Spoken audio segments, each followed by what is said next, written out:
إلا على الظالمين والصلاة والسلام على سيدنا ونبينا محمد وعلى آله وصحبه أجمعين أما بعد السلام عليكم ورحمة الله وبركاته. Ang paksa ng khutbah kanina patungkol sa eleksyon. Parang sangguniang bayan. Lumalabas kung sa Jeddah ay City Council. Kasi kung Jeddah, yung Jeddah ay sila ay City Council. Na kung saan, ito iba mo sa kanila. Kasi wala nang election sa Saudi Arabia. Ngayon ang tanong kasi, ayon sa paliwanag ng inom natin, kung yung ito ba pwede o hindi. Ha? Ayon sa sinabi ng check natin, inom natin, hindi ito labag sa Quran, hindi labag sa Sunnah. Ang ibig na sabihin, maaaring sagot natin, hindi ginawa ng propeta,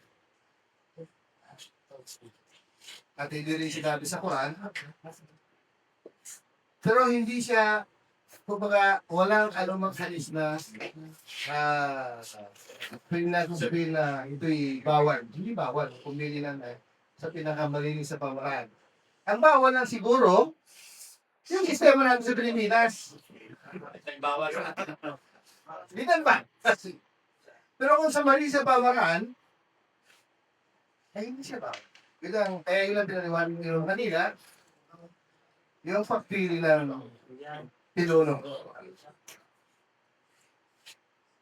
Kaya yun ang unang-unang punto natin, hindi siya bawal.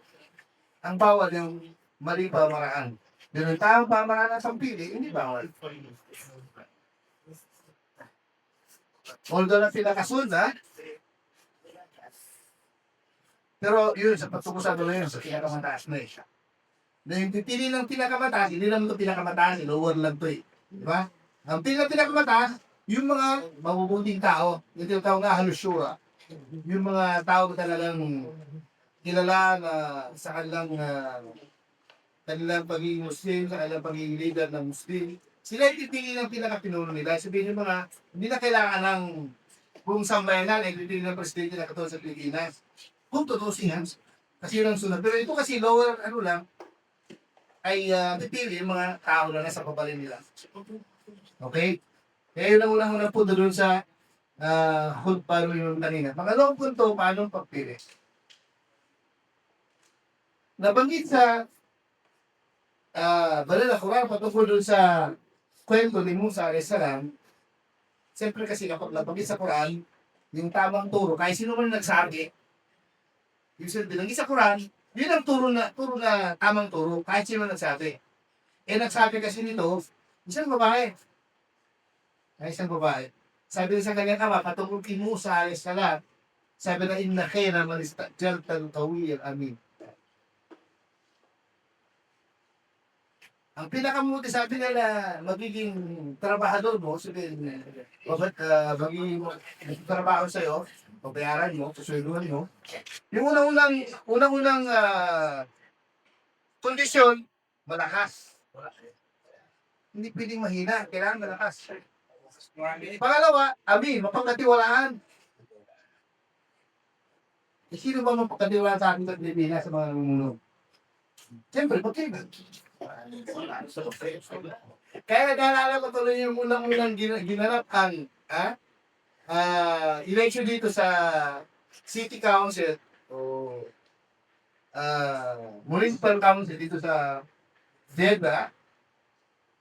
Ginawa ng mga tao kasi hindi nila kilala yung hindi nila kilala yung iba na nagkaroon ng ranko na yun o yung posisyon na yun. Ginawa, pumunta sila sa mga sheikh, mga masyayikh na kilala sa Jeddah. Doon sila nagtanong, o sheikh, ano masabi ba ng ganito? O sheikh, ano masabi mo ng ganito? Hindi sila po, lumabas tuloy na hindi sila pumili yung mga masyayikh. Mga kilala mga scholars lang sa Jeddah.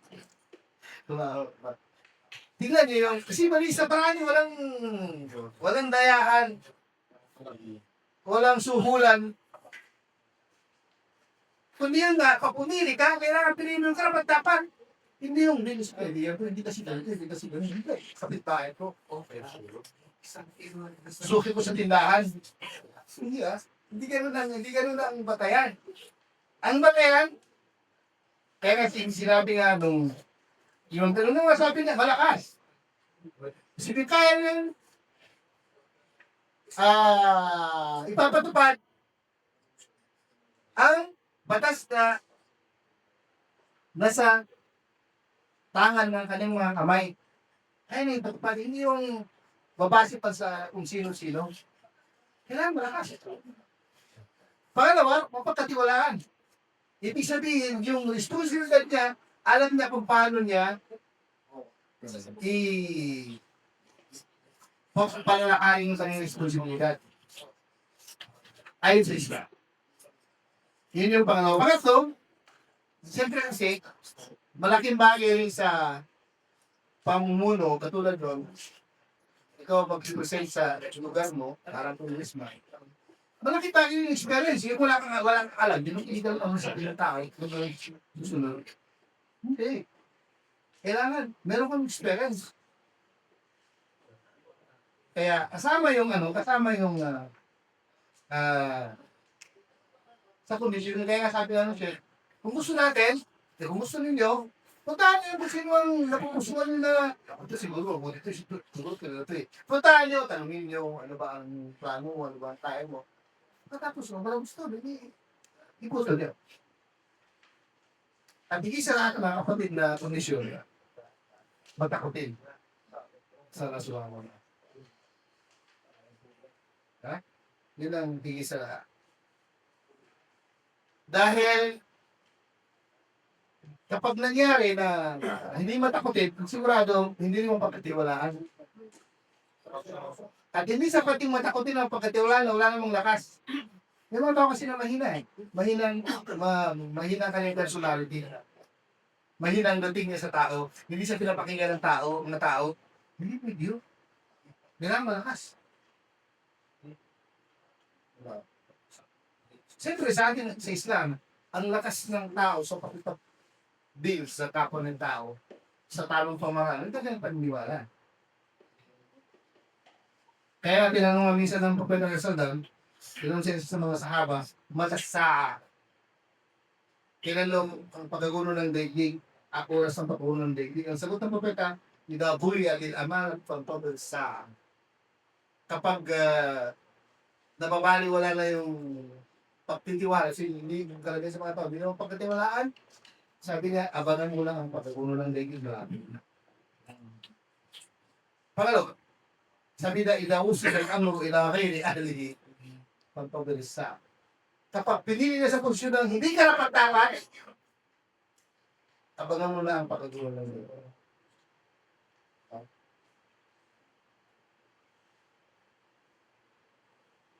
Kaya, ibig sabihin nun, sa pagpili, hindi yung malaki sa puso mo na maling katwiran.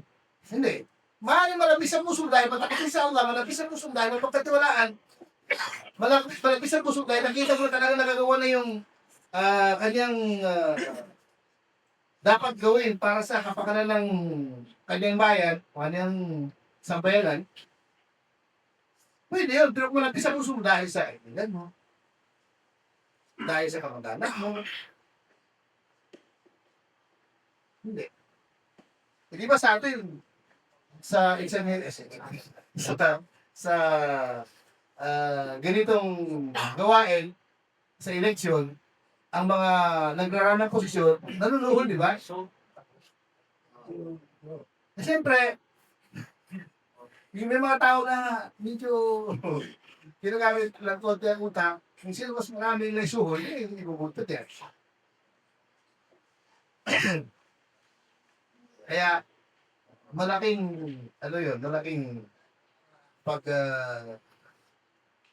paglabag sa kagustuhan ng asawang wala. Meron na buwit yung inuang kanina na hadith. Sabi naman, wali ahadan min amrin muslimin li karabatin aw li mahabbatin faqad khana Allah wa rasulah.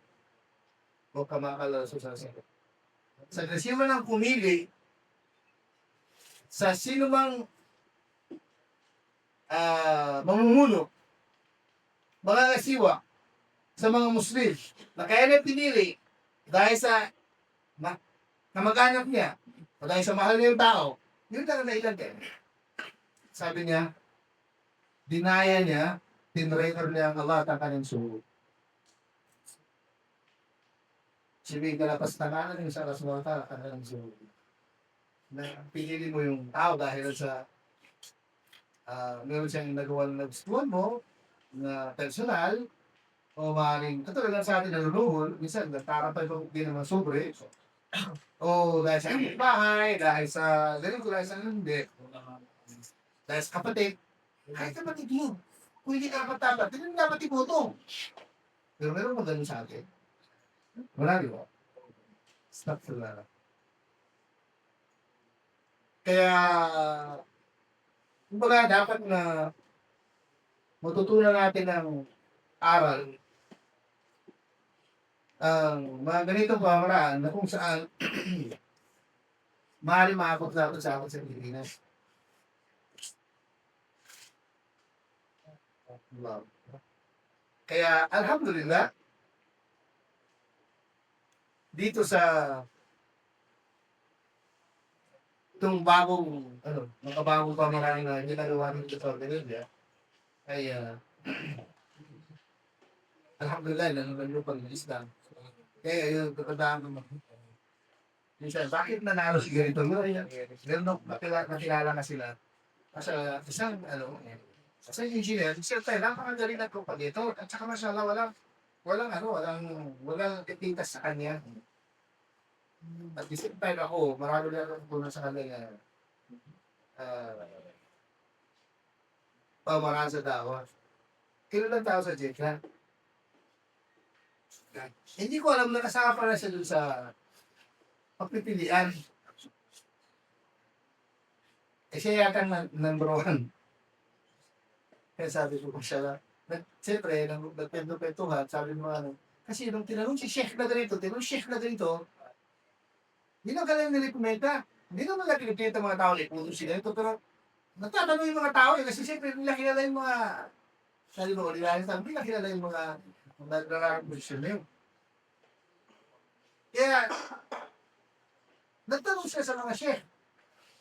Kaya na nanalo. Nagtap yun sa talagang karapat-dapat naman. Hindi talagang masyaralat ko. Na talagang, kumbaga, public servant. Yun ang kailangan natin. Hindi yung katulad na nakagawin natin sa ating public servant na sa harap. Sa likod na namin ng kinupi. Kunti lang nilalabas niya. It's not too loud. Siya sa paturuan ng Islam na napakahalaga sa pagpili ng mga tao ng bilang. Maraming salamat sa mga kapatid. Subhanakallah wa bihamdik. Asyhadu an la ilaha illa anta. Astaghfiruka wa atubu ilayk.